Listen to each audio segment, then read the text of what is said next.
Он не совершал ошибок, по крайней мере, тех, которые принято называть ошибками. Он выбирал надежные, предсказуемые, одобренные. Когда перед ним стоял выбор, он спрашивал себя не «чего я хочу», а «как будет правильнее», и почти всегда находил ответ. С детства его хвалили за рассудительность. Говорили, что он думает головой, что не поддается импульсам, что у него есть будущее. Он рано понял, правильность — это валюта. За нее дают безопасность, принятие, покой. И он начал ею расплачиваться. Он выбирал профессию, в которой не стыдно признаться, отношения, которые выглядели устойчивыми, жизнь, за которую не нужно оправдываться. Он не шел туда, где страшно, не делал того, что может не получиться, не позволял себе желаний, которые трудно объяснить. Он называл это зрелостью.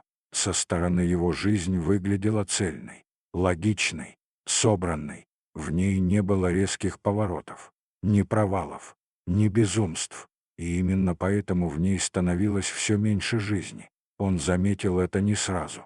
Сначала исчезло удивление, потом азарт, потом радость без причины.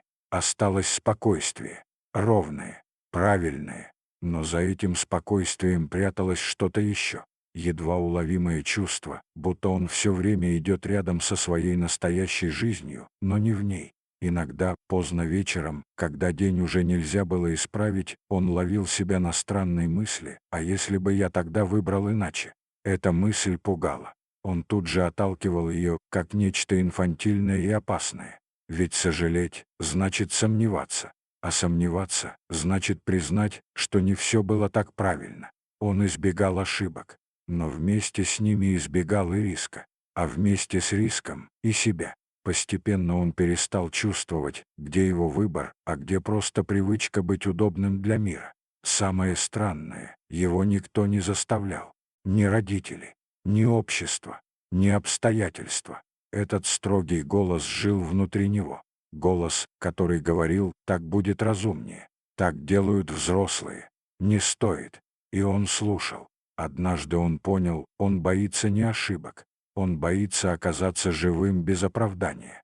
Боится сделать шаг, который нельзя объяснить логикой. Боится желания, которое не укладывается в план. Боится себя, настоящего, неотредактированного. В какой-то момент он задал себе вопрос, который не решаются задавать вслух: «Если я перестану делать все правильно, кто я тогда?» И ответа не было, потому что слишком долго он строил себя из решений, которые не выбирал сердцем. Он понял, можно прожить жизнь аккуратно, без трещин, без падений, и при этом так и не прикоснуться к себе. Он не стал разрушать все, не ушел внезапно, не сделал громких жестов.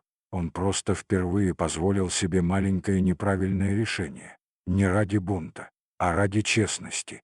И в этом решении появилось странное чувство, неуверенное, хрупкое, но настоящее. Он понял, правильная жизнь не всегда живая. А иногда, чтобы найти себя, нужно рискнуть выглядеть неправым. Он все еще ценил разум, ответственность, взвешенность. Но впервые он перестал путать правильность с истиной. И именно тогда он начал возвращаться к себе.